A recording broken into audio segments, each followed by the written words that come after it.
জিনিস কিন্তু যার যার মোবাইল পছন্দ যে আমরা একবার ফার্স্ট হবো তাদের মোবাইল কিনে দিব, মোবাইল যদি দরকার হয়, এই একটা জিনিস কিন্তু দেব না। তাহলে এইবার বলো তোমাদের ভালো পুরস্কার হলে আগামী বছর এবার যারা ফার্স্ট হইছো এর পরবর্তীতে কে কে ফার্স্ট হইতে চাও যে তার, এবং একটা কথা আমার তোমরা দাও যে আমি ফার্স্ট হতে চাই, তবে আমার এই পুরস্কার দেওয়া লাগবে, আমি সেই পুরস্কার দেবো। বলো কে কে? এবার আগে বলো যারা 5 এ আছো কে কে, 4 এ আছো কে কে, এবার 5 এ যাচ্ছ 4 এর থেকে হাত তোলো, 4 এর থেকে 5।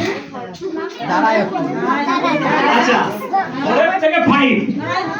আচ্ছা সবাই মিলে আজকের থেকে লেখাপড়া শুরু করবে এই বলে যে আগামী যে ডিসেম্বর মাস আসবে যদি আল্লাহ বাঁচাই রাখে, এবার শুধু 4 থেকে 5 না, 1 থেকে 5 পর্যন্ত সবাইকে বলতেছি আগামী বছর এই ডিসেম্বরে তোমরা যারা ফার্স্ট, সেকেন্ড, থার্ড হবা তারা আগের থেকে তোমাদের শিক্ষকদের বলে দিও তোমাদের যার যে পুরস্কার পছন্দ আগামী বছর সেই পুরস্কার নিয়ে আসা হবে।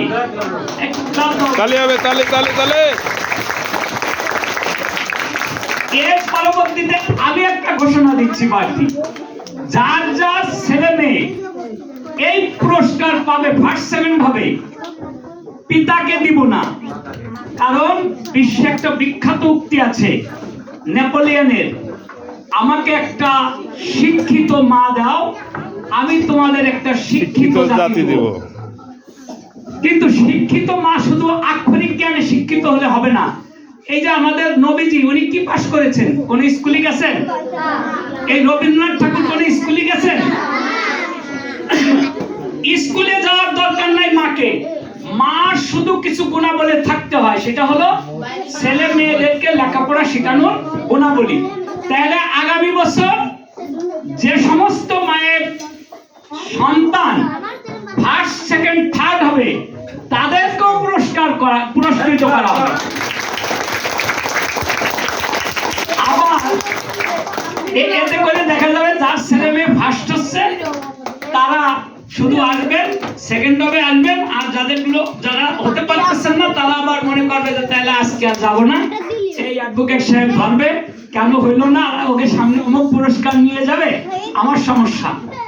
তাদেরকে আবার বলছি ওই সামনে বছর হলো না তাতে কি হয়েছে, আসবেন, আসার পরে পরবর্তী বছর আপনার ছেলে মেয়ে ওই আশাকে তারা দেখলো যে না এইভাবে আপনাদেরও আবার আলোচনা হবে, দেখবেন আপনাদের ভিতরে উৎসাহ হবে, পরের বছর আবার আপনার ছেলে মেয়ে ফার্স্ট হবে। কিন্তু আগামীবারও আপনারা সবাই আসবেন, ফার্স্ট হোক আর না হোক।